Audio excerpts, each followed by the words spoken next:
strength everywhere else. You can honestly ban the same if you're SKT, the Nidalee, the Caitlyn, and the Syndra. Now that you're on red side again, you want to remove Nidalee from MLXG, you want to remove Syndra as potential first pick, unless Faker has something ready. Zyra is a pick, though, I'm looking at a little bit, because she was really hard for SKT to deal with in the bot lane, despite having Karma down, who is a strong laner herself. But I think SKT might just go with exactly the same bans, because I don't think there's anything RNG can first pick that kind of throws SKT off guard. And it's interesting, right? Because we talk about Karma, the Zyra. Does it become first pickable? Like, what do you pick into that is going to be able to chunk her out of the lane? I think we've seen the Alistar matchup into it one game. We've seen a Nami into it. I'm trying to think off the top of my head. And it's just won both because it wins a shove and also out damages and has kill threat. Exactly. I actually think the best way to play against something like Zyra is to play Alistar and camp the lane. Early jungler, CC in your support, and if Zyra pushes, you just jump her instantly and you kill her because she's super, super squishy, has no extra mobility. This bad boy, the Olaf, is a pick we see more and more, where at least kind of went downhill in terms of the win rates and the pick rate. Olaf just kept going up and up and up, and it's because he gives you such a strong early game. What does this mean for Blank in his champion pool? Blank, of course, has played Olaf, Lee Sin, and Nidalee. Lee Sin still up and available.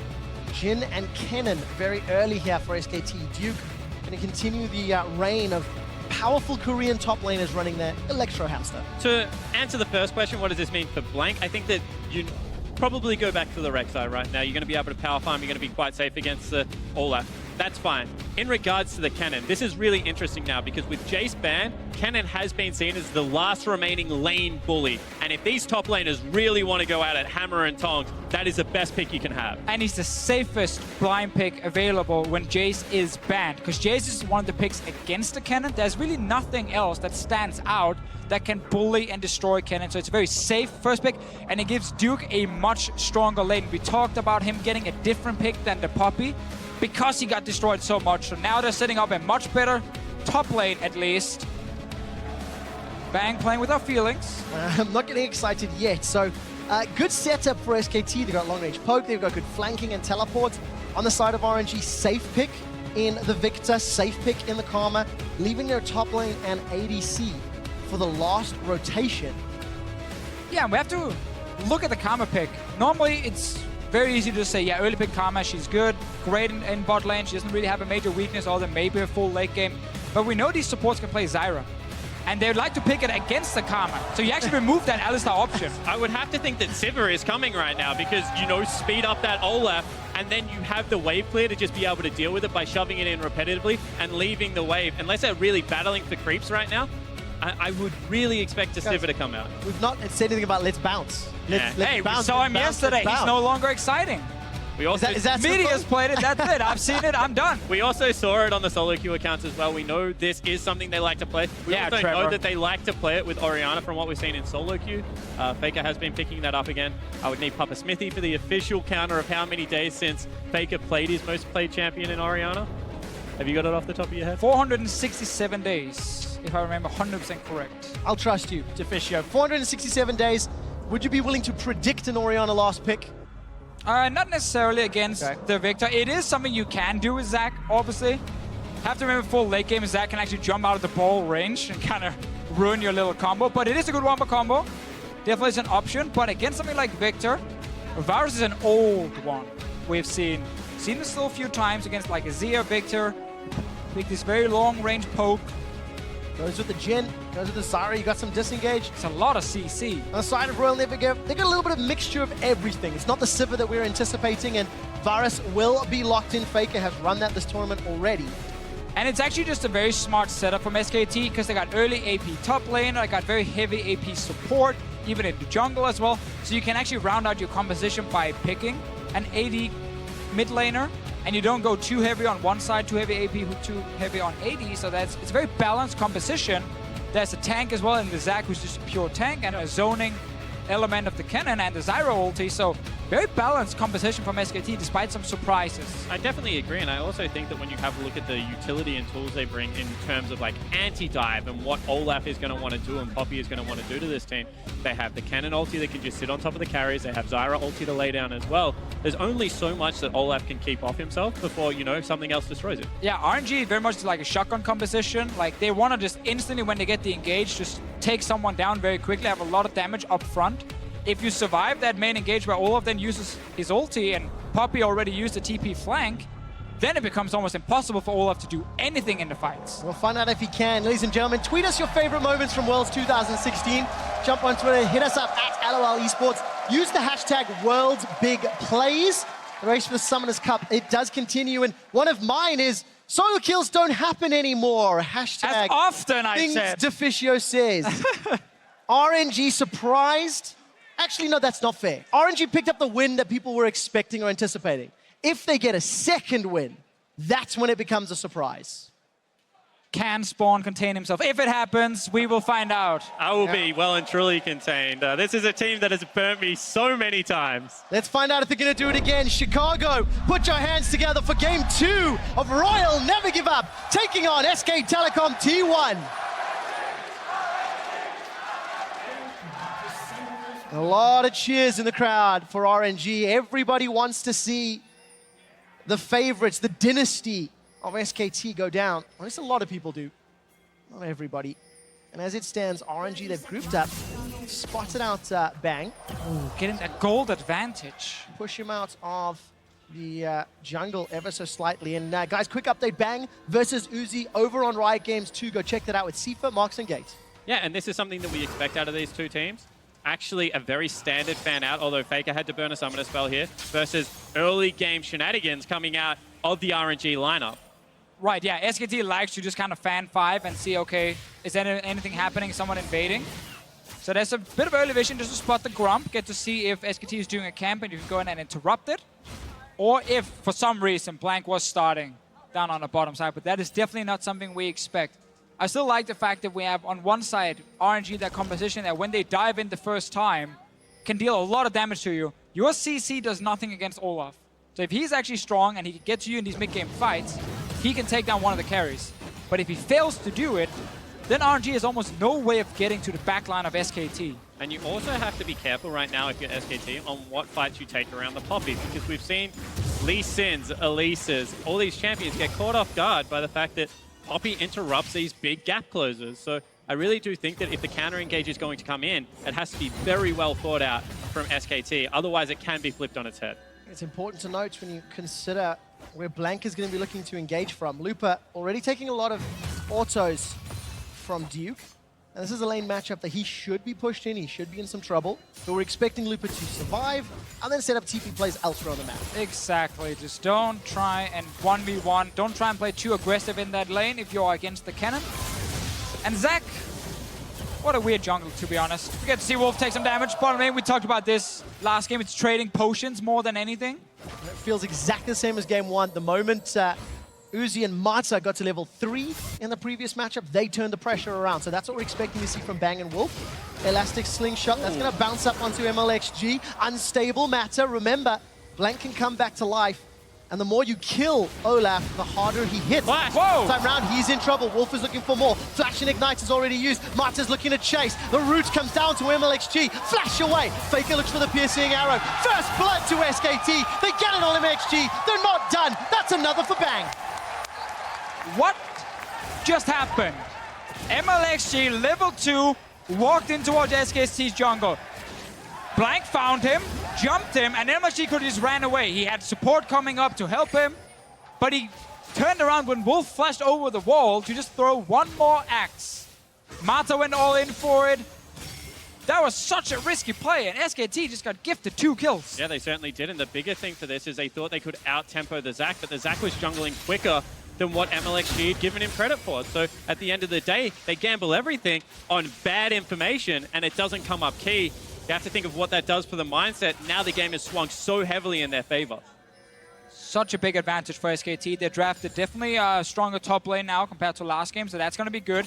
Just keep Duke up here to push in towards that tower bot lane. You got the Zyra now on your side as well, so you just got to get past the first few levels from the Ezreal, and then actually you can start playing aggressive in that bot lane. And you got an early kill on your Zac, a scaling jungler. Super, super good start. We're just about to talk about how Zac is such a weird champion, because so many things in the current meta can like interrupt his engages, like the Poppy W. If you're against something like a Tahm Kench as well, he really stops you from doing anything. A lot of champs can zone the Zac, but he has very, very good engage tools, and he can be super, super annoying if he's getting ahead in a game, because he just becomes unkillable in the mid game. And if there's one thing that SKT have been very good at throughout basically everything, is vision as well. Zac, you need to have good vision, need to be fully aware of what you're elastic slingshotting into. Mata dropped to below 200 hit points, losing the fight ever so slightly with that little plant. And Wolf is now going to back away. So even CS, but kill for Bang, kill for Blank. A couple of Lucy boots already picked up for Blank, so speed up the rotations, get more of those W's, that unstable matter, faster clear, etc.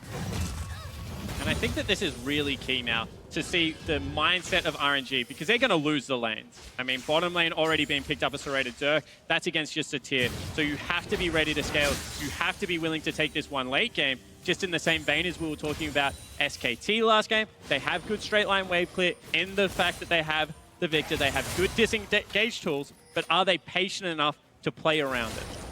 Yeah, we definitely know SKT, if they get an early advantage, they know how to close out games. Unrelenting. It is so rare you see SKT throw away a big lead. Blank is trying to go mid lane, gets a flash. From Xiaohu. There's no flash from Blank, so he couldn't deliver that one over, and Xiaohu gets away. Now that timing is so, so important, because Faker's gonna hit level 6 very soon.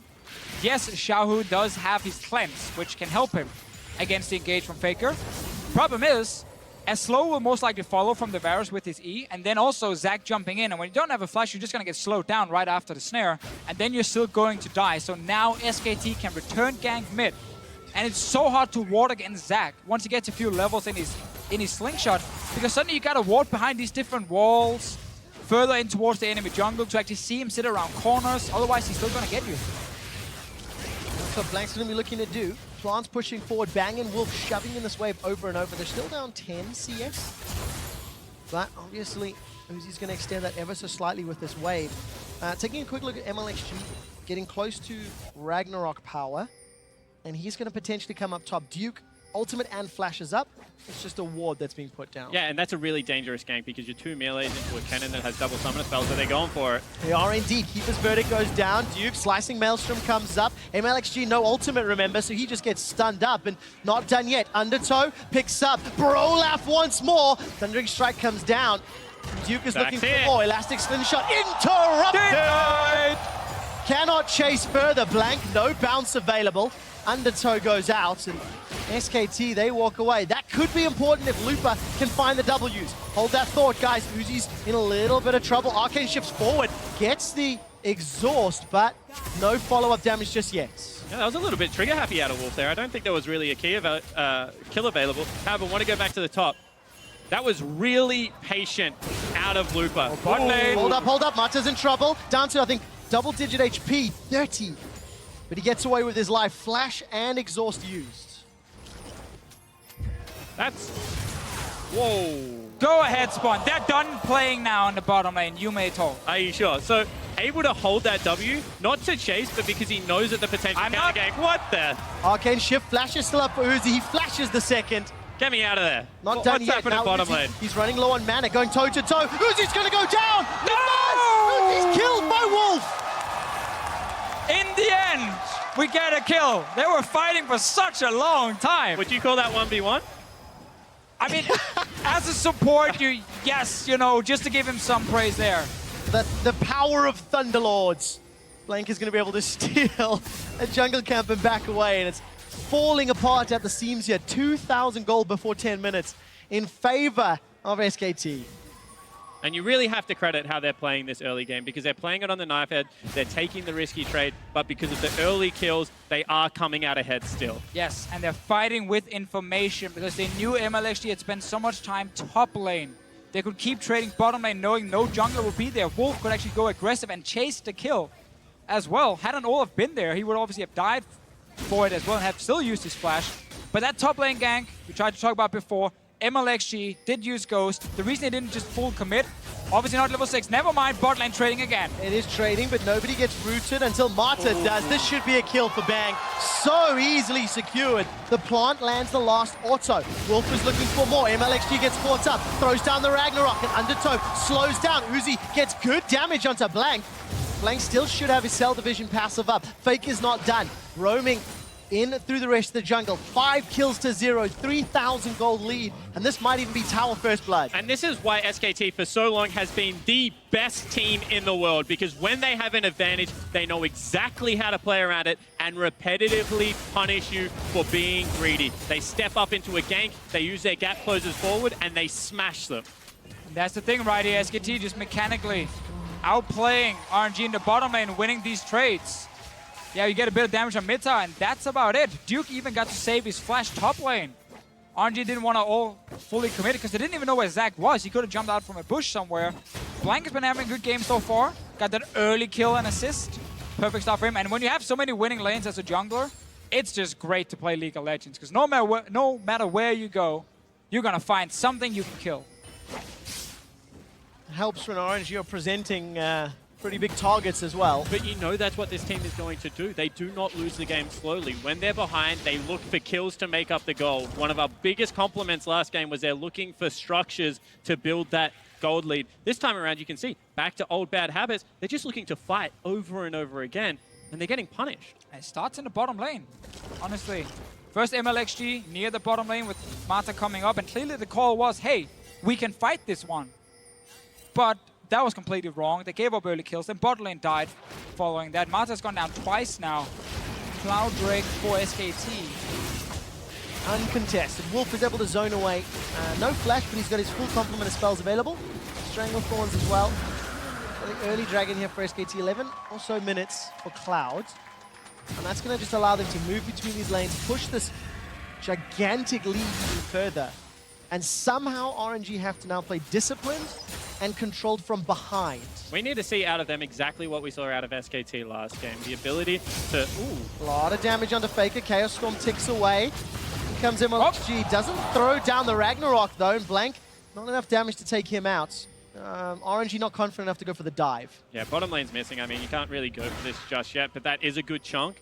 Gives them a little bit of time, and that's all they're buying for right now. Time to get to that late game scaling of the Ezreal, of the Poppy. Wolf is looking for grasping roots, finds Xiaohu. Deadly Flourish, Cleanse comes up, flash away from the first shot. Second catches Mata, so does the third.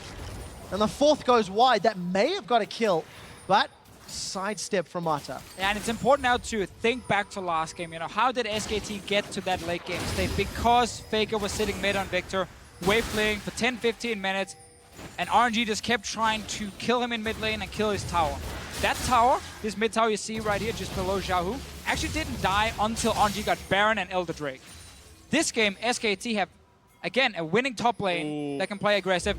They even have some fights in the bottom lane, it seems like. Teleport's coming in from Looper. Uzi's able to sidestep for now. Duke gets pinned against the wall. Uzi's not going to connect with that Mystic shot. Uzi's still running for life. Keeper's Verdict throws Duke up into the air. And here comes MLXG. A new challenger appears, and Duke is down.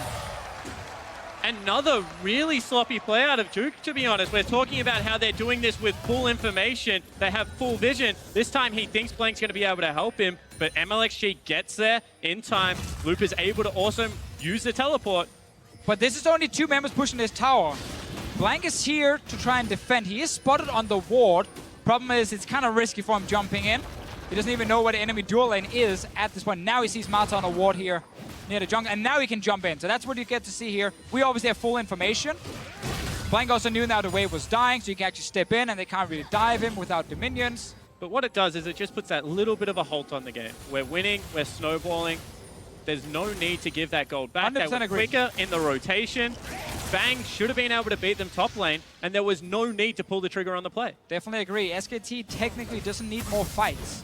They need to just push the 2 side lanes where they have the strong 2v2, the Jhin and Zyra with kills on them, Ghostblade completed against the tier Israel, and then the Cannon beating the Poppy. And then you, as we talked about in the last game, you push these 2 side lanes, you play around side lanes all the way to tier 2 towers, and then you can start roaming towards mid lane and try and threaten that Victor under his tower. And if Kube taught us anything yesterday, it's that you don't want to accelerate the Poppy because she becomes obnoxious really early in the game to deal with. And all they've done is just giving this one pure tank, this one brick wall that's coming at your carries, more gold when it was in a punishing lane matchup. Yeah, and that's something that Duke's going to need to rectify. He's still got a small advantage over Looper and should be able to bully him around. Looper's got a little bit of MR, a little bit of armor. And we've now got these Australia lanes as both duos up top. Yeah, and I would like to see Blank on top side now. He needs to play around this super strong 2v2 lane where this tower as well is very, very low. If Blank is there and Faker can move from mid, plus you have a TP advantage, then you can play super, super aggressive on top side because you can always have 5 members showing up before the enemy team. And this will allow SKT to just get down this tower eventually or even dive against RNG if Mata and Uzi are sitting alone trying to defend. Luckily, Mata and Uzi have their flashes available. Look at the bottom lane. MLXG moving in to help out Looper, but Looper's taken so much damage. Ultimate is available for Duke, so if a fight breaks out, MLXG's looking to zone this one out. There we go. Chaos Storm is down. Duke is taking a lot of damage. Not going to get the reply. Looper with the passive survives. They trade a tower for a kill and a tower. And one more time, this is RNG. They made mistakes in the early game, but they're trying to trade efficiently. This is a big play, however, from SKT, sieging up mid. Xiaohu, I think, reads the situation, backed away very, very early. And right here on your screen, we see why you need to push that side lane, because it forced Xiaohu and Victor to step into his own jungle instead of clearing a wave.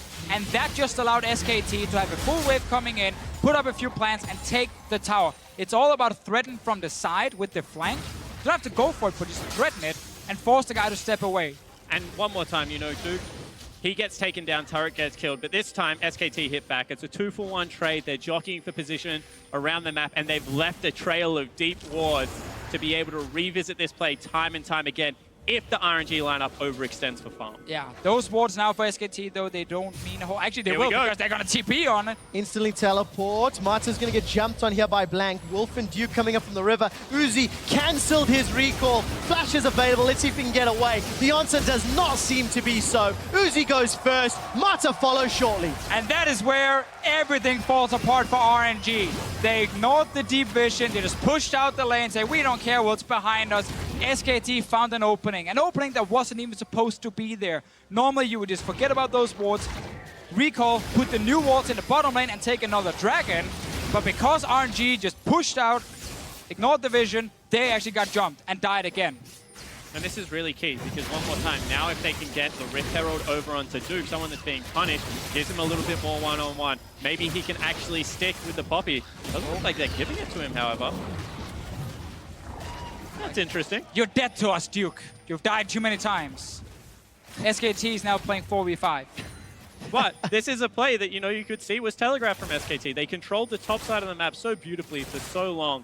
And then they weren't hesitant when they pulled the trigger. They knew that they had the information one more time. As soon as they saw RNG just completely ignore those wards, something we don't see back in the LCK ever, they're like, okay, let's pick up some more free kills. Got themselves 2, got themselves a Rift Herald. Looper's got a couple of minutes to play with the teleport advantage. But SKT have so much information to work with and such a gigantic lead. Their namesake is so funny, however, because 2 Cloud Drakes spawned for SKT. I mean, they play the early game just as punishing. Gonna get a third one. Actually, no, that is the second one. I thought they just took it. Yeah, so this is so, like, for a tiny thing, it is incredibly punishing because they don't have the same danger when they're around Baron. It's still quick, but it's not double Mountain Drake quick. And they don't have the scaling advantage of having that Infernal on their side versus what is still a potent late game comp. But they can move very fast. They can. Are you over on the Cloud Drake hype train now? We are in North America after all.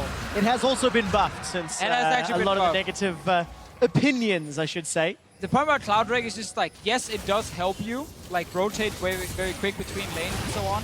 But when it comes to finishing big objectives or big team fights, it doesn't really help you. Slightly before with the positioning, but people want Mountain and Infernal because Mountain gets you, an easier Baron, and Infernal often gets you easier team fights later on. Good damage there from Faker on that piercing arrow. That's going to push Xiaohu away, even if it's just temporarily. Looper's got TP available, but not the greatest vision to work with in behind the SKT backline. And SKT decide not to pressure that inner mid turret. We're approaching 20 minutes in the game, and Rift Herald was secured. It was the 8th Rift Herald of Worlds, actually. Faker, despite having no support, is not a threat. RNG decide not to go forward. And this is actually really smart from RNG because they got bottom lane pushing, they push out top lane. It means the longer you stay mid, the more farm you lose and the more you get punished. So SKT, they don't overextend for it. They just back away. But one more time, SKT in the driving seat right now. They're 5,000 gold, nearly 6,000 gold in the lead. But it's what they do at this stage of the game, how they control vision around Baron, how they start sieging up these next 2 turrets, because it's going to be hard. It will, but if you're SKT, you know, it's kind of a luxury problem for you. Like, oh, damn, we're so far ahead, we can't just, you know, take a Baron because it hasn't even spawned yet. Yeah. So it's okay for them right now to be like, all right, let's slow down for 5 minutes, just keep farming 3 lanes. And the most important thing to do now with this advantage is to take away jungle camps. It might look like a small difference at first, but when you keep doing it over and over, steal away every camp, the enemy team just falls further and further behind until you're strong enough to take Baron.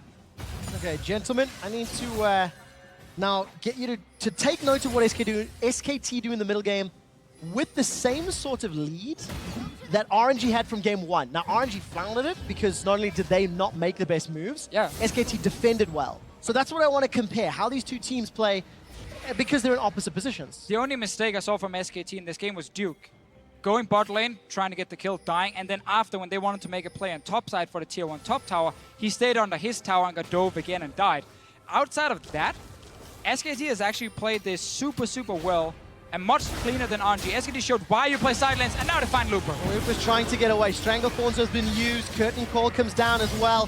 Faker's still got the Chain of Corruption. Is going to lock down Looper. A lot of damage. Everybody's getting involved. Looper surviving for a very long time. Long enough for the rest of RNG to make it up. Looper survives. Blank says, let's bounce. And Xiaohu's putting some damage down. MLXG comes in, gets 2 undertows. Can't pick up the axe. And SKT are sent running. Duke still doesn't teleport in. They save Looper's life. It was just off cooldown, so wasn't able to make it there in time. Now it's about to come up. There's a ward behind RNG, good TP2, but the rest of SKT are too low. So many ultis used to try and kill Looper. But again, that fish in the barrel just refuses to sit still, dodges around. And this time they don't have the deep vision, so when Looper turns around for the play, they have to respect it a little bit more than they did last time, and they maybe taper the damage just a little bit, which means the turnaround play is available. How scary is that when 4 members of SKT are hammering away on Looper and he still survives that long? Honestly, Looper was too tanky, and they missed almost all the abilities, which is the second part of that, but SKT just thought they could get an easy pick. They didn't. That's why RNG bounced back, and actually really well played by Looper, staying alive, getting that top tower as a reward. So RNG gets a bit of gold, but now the play is always around next Dragon and Baron, because Baron is alive. You have Zac who can tank it. Once he picks up an armor item, barely gonna take damage on it, and then you can keep baiting it and just have so much CC. Like, how are you gonna walk into the river against Kennen ulti, Zyra ulti, Varus ulti? Yeah, and it's always fun when the CC isn't on the jungler, so the jungle can stay and actually continue to lead, continue to proc off, and be the last one in, because all of a sudden you've got Hoop that can go in, you've got the ulti that's going to come out of Faker. As this team is running headfirst into you, as you know that RNG is going to at some point during this game. As they do many games. Yeah, it's coming. It even came last game. It did indeed. But this time around, RNG have to still fight back. 6,000 gold. MLXG sidesteps at least one. Ragnarok comes up, takes a lot of damage. Blank will get rooted and pulled backwards by the gravity field. But just trading abilities back and forth. MLXG, no ultimate as SKT continue to fight around. Duke took a lot of damage there. This is a scary lane now, because Looper somehow has once again got back within touching distance and has a Sheen so he can legitimately threaten Duke's positioning on the map. And also, RNG doing some pretty good defense around here. MLXG just get caught, no ulti. All right, Curtain Call, Chain of Corruption as well. Gravity Field will buy some time. Not enough. MLXG is down. Faker's on a killing spree. The 4th shot of Curtain Call goes wide, and there was a ward behind the Baron pit. It's timed out, so Looper can't even get in that way. And that's where you just see again the patience, the discipline from SKT. They set up pink wards. They know they can just bait around Baron, and RNG will have to walk in at some point. Once the blue trinket's on cooldown, someone is going to face check, and you just collapse on that guy and you kill him instantly. Everyone from RNG is recalling right now, and SKT, they're starting Baron. They're going to potentially get this one. Looper making his way in. SKT is going to go fairly slow. It's very early in the game. 24 minutes. Looper's made up. He's going to get some vision. Keeper's verdict here. All right, Keeper's verdict is winding up, catches Blank. That's a problem. Blank had no flash available. Firing down. Uzi's down! Wolf takes him out. Xiao, who's now running for his life, in a little bit of trouble. Blue Sentinel even pulled in by SKT. Right, Baron is stopped. It cost Uzi's life, but I think that might be worth it. And RNG actually got the TP out of Duker. Duke. There it is again. The Duke of TPs, man. That's second time we do it now. Duke is TP. He just forgot an R. It's not his fault. Move on. Someone else. So no teleport for Duke means small windows for Looper. Yeah, makes it a bit harder for SKT to set up the same bait. Certainly does. And when you have a look at this, I think that SKT's discipline is so key in this matchup because RNG just keeps coming at them. And SKT has just been able to weather that storm and be very comfortable with it. But the third dragon... Yeah, they're mad now. What is this? Ocean Drake at 25 minutes? Well, Regen's going to help them out ever so slightly. Ever so slightly. Ever so slightly. Ever so, They're the poke comp. slightly. I mean, if anything, RNG wants the Ocean Drake. They're the hard engage comp. They are indeed. But they can't engage yet. I want to contrast, SKT, they built up a good lead. They played well around Baron. But because it was so early, they didn't have a mountain, they didn't have damage to kill Baron quick enough. And I think that's what allowed RNG buy some more time and get back in here. And a good ulti from Looper as well, getting Blank out of the Baron pit, so even finishing the Baron was not an option. Then we saw the Duke TP get cancelled, and that now means SKT kind of needs to slow down. For a few minutes, they need that TP back from the cannon so they can keep playing bottom side and not just have Looper pushing up bot lane over and over. And it just buys a bit of time for RNG. Buys more time for Looper to get more items. He need the Iceborne, and then he can actually really just sit on top of this cannon and be super annoying. That's the second time we've seen Looper actually pushing Duke away from the lane. Duke, second item, Void Staff, got that Wrist Guard and Fiendish Codex for now, but no big items after that. Looking down the list, everybody hitting that 2, almost 3 item spikes as we get closer and closer to 30 minutes. And this is good if you want RNG to win, because they're getting their Ezreal powered up, they're getting their Victor powered up, and I think very importantly, Looper is just getting to be one beefy frontline Poppy. And they're about to have all of their control items. I mean, Rylai's has been picked up, Iceborne Gauntlet for the Ezreal, and now you're going to see it most likely come out for Looper as well, unless something really crazy happens. I think that this just allows them to slow down the pace of the game, catch that big breath, because you could see they were getting carried away, but it's 7,000 gold. And SKT, for the next 20 minutes, is still going to be the team playing with all of the priority in this game. Now we do have to look at something like Varus in late game fights. His damage, once we go full late game and he has to try and kill some of these big tanks like Poppy, is not the greatest. He's not like the big auto-attacking threat in a team fight. He's great poke, obviously, against squishies, all stages of the game. But it can be really hard for Faker late game to actually take down a big front line. Olaf, Poppy, Karma Shields coming in. Minimal, obviously, as a support late game. But it all matters. And that's where SKT, while they still have a good composition and fine scaling, will actually be in a situation where they can lose team fights. True Shot Barrage used to scout out. Luckily for SKT, they've got the team fight wombo combo of Cannon. And we've seen Cannons this tournament do, as the Oceanic crew would say, disgusting things. Certainly have. However, we've also seen Poppies swing team fights in times where they shouldn't be able to. That ultimate is so polarizing. It can either absolutely destroy a team, or it can deliver tanks onto your back line and weird things that we've seen in the past. With the way Looper's been playing, it's most likely going to destroy SKT, honestly, if he nails a good one. If we look at the two top laners, Looper's been winning 2 games in a row now and just been outperforming Duke in every way possible, honestly. And that is great for RNG. It's been fantastic for them to have that strong lane. Jhin is moving down. Looper realizes there's a ward, and he does run away. So now we saw SKT not do anything for a few minutes because they had to wait for that TP. And they can start sitting up Baron again. They need to sell some of these Dorn's items, though, and get more pink wards. See how quickly they decide to do that. Next dragon will be Ocean. Baron remains a focus. And RNG, they've contested vision a little bit after that failed fight earlier in the game. RNG actually pushed a lot of the SKT vision away. Even had Scuttle Crab controls. A little bit of a fight over the Crab right now. Gonna get smited too early, secured by SKT. And that one swims away. And you have a look at the key items that have just been picked up. Double Last Whispers now have been brought in because they realize that Looper is a legitimate threat. They're going to have to deal with this front line. They're able to pick that up. Void Staff had been picked up for a very long time. So SKT still have the tools to be able to fight, and they're one more time looking for it. Ghost Blade thrown down by Faker. In the background, there is a potential TP ward. Pink in the jungle. SKT, they're grouped up. Duke continues to meet Looper. He's making his way down to that bottom lane. Top laners gonna go battle toe-to-toe. Xiaohu caught up by the curtain call. 2 shots. Chain of Corruption flashed away from Mata. Body blocks the 4th, but SKT get the tower. Yeah, really good move from SKT, and a big thing here to highlight is the fact that Looper had no place to really TP. He tried to leave the bottom lane, but Duke just followed him. And there was no wards behind SKT at all he could choose to TP2, so that means RNG could only 4v5 basically, and they had to just give up the tower. And it's about getting access to that mid lane whilst being safe from the flanks. And you can see that they were pushed a long way around. MLXG, for what feels like the 15th time this game, is gonna face check. Uzi now making his way forward. Baron under some siege. Piercing arrow. Let loose, but Faker doesn't find a target. And now SKT can do this, Baron, a lot safer than before. They have some armor on Blank, they have more DPS on their carries. Both top laners still with teleport, but again, Looper has no good location.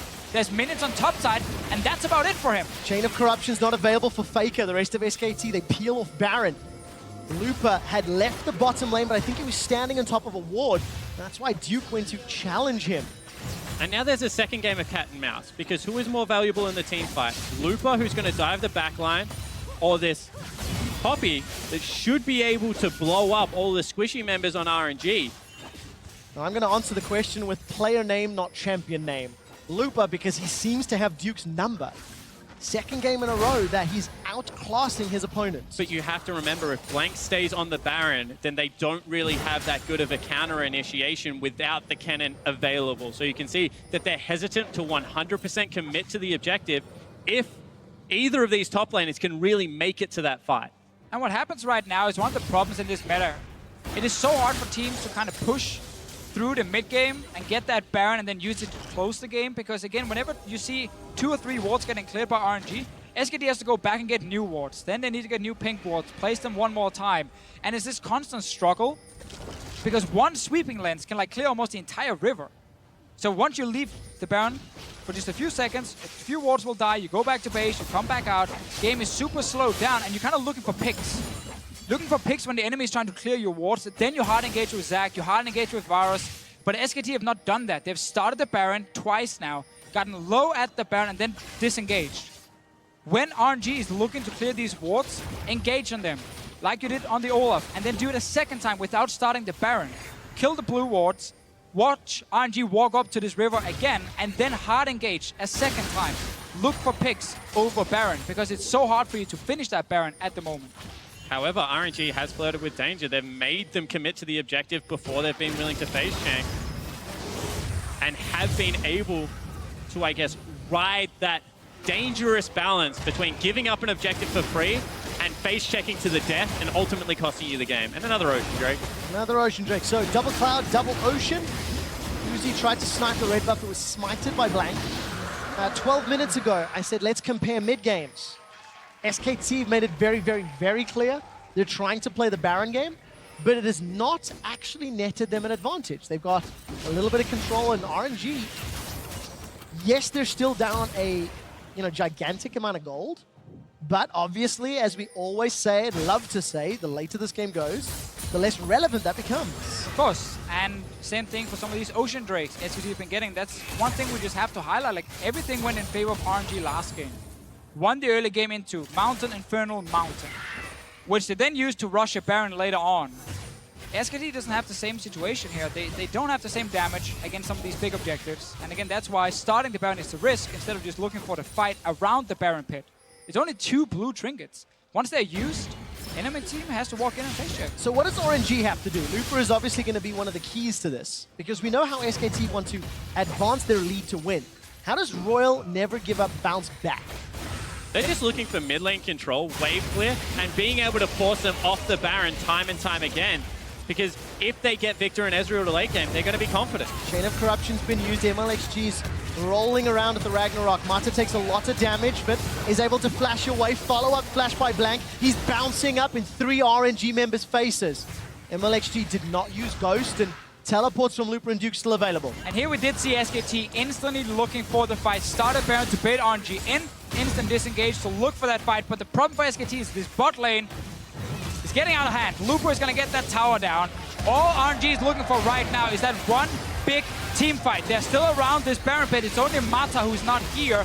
And there's actually a ward now in this red buff area and the river for Looper to TP on. There's a lot of ultimates not available on the side of SKT. Baron's down to roughly half hit points, down to 3,000. Teleports coming in for Looper. Duke is joining as well. The Baron will get secured by SKT, but Duke will lose his life for it. Gets nothing down.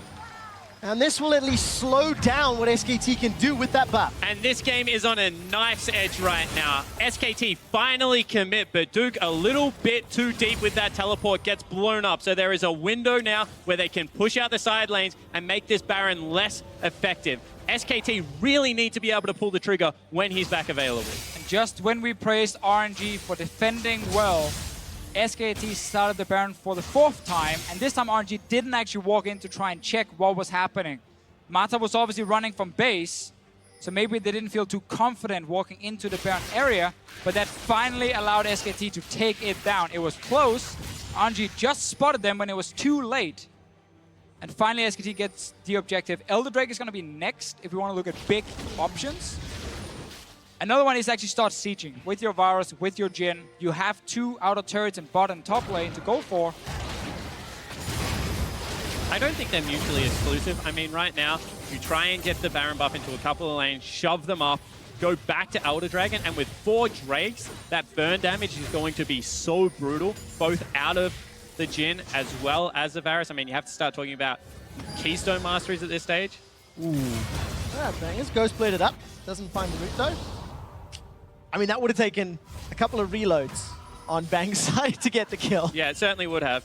So, you know, Death by a Touch, when you get into this late game, when you're able to pick up that Elder Drake, that's going to start really hurting the members of RNG. However, you've just seen what happens when Bang shoots Looper. Pretty much nothing at this stage of the game as well.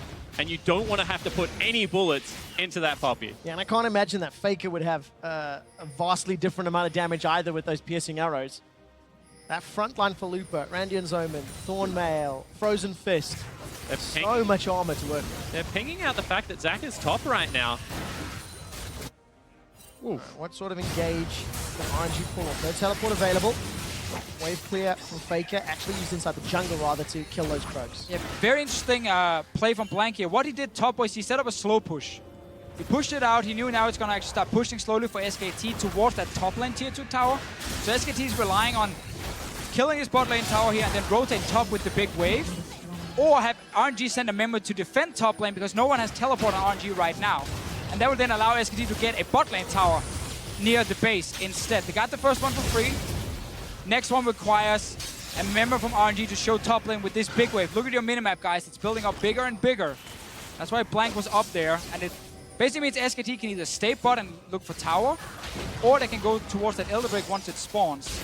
And all the while, as Poppy is the one responding to these pushes, Uzi and Xiaohu are just being rained upon by skill shot after skill shot, and that hurts them. It does indeed. Second shot connects, third does as well. Duke is getting a couple of autos onto the inhibitor turret. Mid lane and top lane pushing towards. Looper's come in from behind. Eats a lot of plant damage. Very good Stranglethorn slows down the RNG engage. Looper will go down. That's what Duke was looking for. Slicing Maelstrom gets a kill. Blank's looking to bounce up in Uzi's face. Uzi flashes to safety and this will open the base. Inhibitor turret down. Inhibitor follows very quickly after, and SK Telecom have opened up game 2 in the series. And just great positioning and play from Wolf here. He was standing so far up in the lane that he could see the Poppy coming and then snare the Poppy instantly, stopping the flank from happening. SKT gets exactly what they want. Never mind these big waves now because they already got what they needed in the bottom lane. Yeah, they break open the base and now they have even better access towards the Baron as it respawns. Someone's going to have to respond to the super creep. And with 20 seconds left, I don't even know whether they can defend the Elder Dragon. So this game, you know, They were defending well, RNG, but SKT, the later it got, the more confident they became in their movements. And that is why you can slow down the mid game if you have an advantage, because it only takes one mistake from the enemy team, and you get that big objective, you get that inhib turret you need, and then you open up the game again and you can start playing more fast-paced. Look for bigger things and look for a big team fight as well. SK Telecom secure this Elder Dragon uncontested. RNG nowhere to be found, and that's a 40-minute Elder. Gonna amplify the power of Cloud and of Ocean. These guys are gonna go fast, and they're gonna be full health wherever they're going when they arrive. And more importantly, when the skill shots hit, there is going to be so much true damage burn coming out of this Elder Drake that even Looper, who died pretty quickly in this fight actually, is going to have to take So look at Wolf here staying so far up in the lane because he knows Looper can flank from that side. That's the only way Looper can flank in this fight, and that's why Wolf is up there. Instant snares him, slows him down, and that stops that potential flank because Blank had to walk from mid lane to join. So that's really smart positioning from a support, and it stops any sort of engage. Yeah, Blank keeps committing to the fight. Looper's in a bit of trouble. He is indeed, takes a lot of damage, flashes away, that's instantly down, uses the Merc Wolves to dash away, gets rooted up by the Flourish, but still has 600 hit points to burn through. Summon a spell and ultimate blown a minute and a half before Baron. That could be impactful. Well, that's impactful. SKT knock over another turret. Remember, they've got that Elder Dragon buff.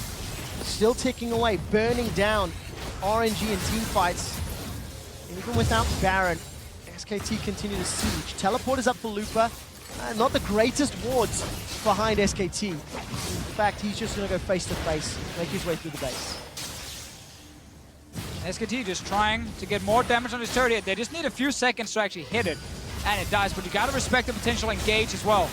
Only way back in this game for RNG is one big team fight, and they want that proper flank, but they're not getting it. No, they're not. Faker's taking a lot of damage from the inhibitor turrets. MLXG running a mile a minute with Ghost and Ragnarok, but Royal never give up, cannot stand to defend their inhibitor, and SK Telecom, a 16,000 gold lead. Super minions in 2 lanes. They back out of RNG's base. And they just look so controlled and clinical as they are doing it. RNG does not want anything to do with the Elder Dragon up lineup, so they just give it up. But SKT, they look aggressive. Can we find the kill? No, let's just take the objective and get out. Exactly. Like, yeah, they miss an ulti from Faker. Blank jumps in, but they're not trying to hit anyone. They just want to zone them off. If you see a Zac charging up with Elder Drake, you're backing away from that tower, and then tower goes down in just a few seconds. So just very smart play from SKT. Baron is alive in a few seconds. Gonna be the next big one, and might be the last chance for RNG.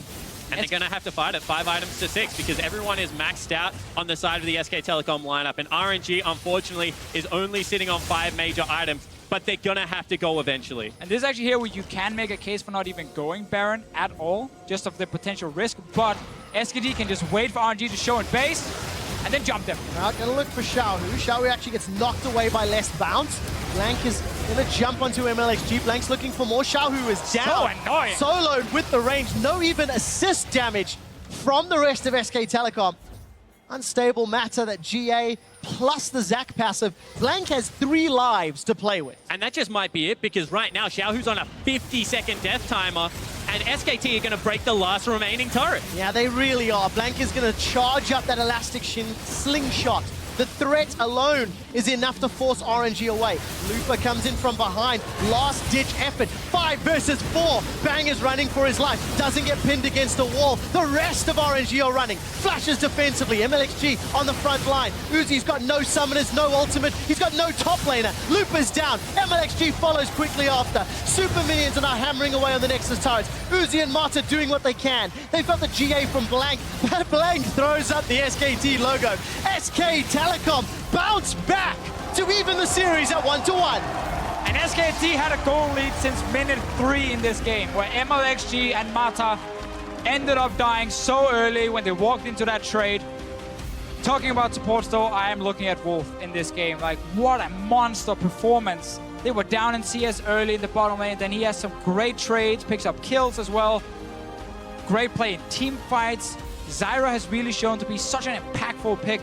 Both supports showing it, and Wolf had a monster performance. And you have to just contrast the control that SKT showed in this game. RNG, they go back to even. They have to sneak a Baron.